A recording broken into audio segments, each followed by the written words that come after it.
સુરતમાં ગણેશ વિસર્જન ધામધૂમથી માર્ગો ગણેશજીની વિશાળ યાત્રાઓથી ભરી ગયા। ઢોલ ત્રીસા અને ડીજેના તાલે ભક્તોએ બપ્પાને ભાવભેર વિદાય આપી। ત્યારે પાલિકા 3800 કર્મચારીઓ અને 300 સુપરવાઇઝરો સાથે યુદ્ધ સ્તરે સફાઈ અને ફૂલહાર વેસ્ટ મેનેજમેન્ટમાં સક્રિય રહી।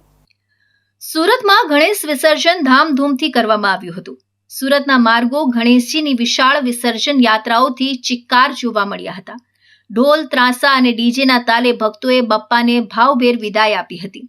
ત્યારે બપ્પાની વિદાય વેળાથી જ પાલિકાનું તંત્ર સ્ટેન્ડ બાય હતું। વિસર્જનની વ્યવસ્થા સાથે સફાઈને મહત્વ આપી તંત્રએ રાતથી જ રસ્તાઓની સફાઈ શરૂ કરી દીધી હતી। 50 મેટ્રિક ટન કચરો વધારે નીકળ્યો હતો। ગણેશ વિસર્જનની સાથે જ પાલિકાએ શહેરને સાફ રાખવા માટે યુદ્ધ સ્તરે સફાઈ કામગીરી શરૂ કરી હતી। મહાનગરપાલિકાએ 3800 થી વધુ સાફ સફાઈ કામદારો અને 300 થી વધુ સુપરવાઇઝરોની ટીમ મેદાનમાં ઉતારી હતી। સામાન્ય રીતે સુરતમાં દરરોજ 2400 મેટ્રિક ટન કચરો એકત્રિત થાય છે, પરંતુ વિસર્જનના દિવસે અંદાજિત 50 મેટ્રિક ટન કચરો વધારે નીકળ્યો હતો।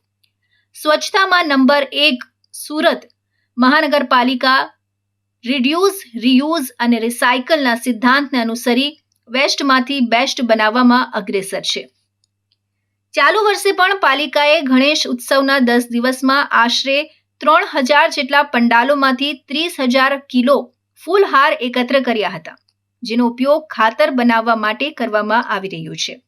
10 દિવસમાં એકત્ર કરવામાં આવેલા 30,000 કિલો ફૂલહારને સેન્ટ્રલ અને કતારગામ ઝોનના વર્મી કમ્પોસ્ટ પ્લાન્ટમાં મોકલીને તેને પ્રોસેસ કરવાની કામગીરી શરૂ કરવામાં આવી છે। તેનાથી સજીવ ખાતર બનાવવાની કામગીરી શરૂ કરવામાં આવી છે। પાલિકાએ ગણેશ વિસર્જન માટે તમામ ઝોનમાં 21 જેટલા કૃત્રિમ તળાવો બનાવ્યા હતા, જ્યાં બપ્પા પર ચડાવવામાં આવેલા ફૂલહાર સહિતની વસ્તુઓ કલેક્ટ કરવા માટે સેગ્રીગેશન કોર્નર બનાવવામાં આવ્યા હતા, જ્યાં મૂર્તિઓ પર ચડાવવામાં આવેલી તમામ વસ્તુઓ એકત્ર કરી યુસીડી વિભાગ દ્વારા વેસ્ટમાંથી બેસ્ટ કરી પુનઃ ઉપયોગ લાયક બનાવાશે।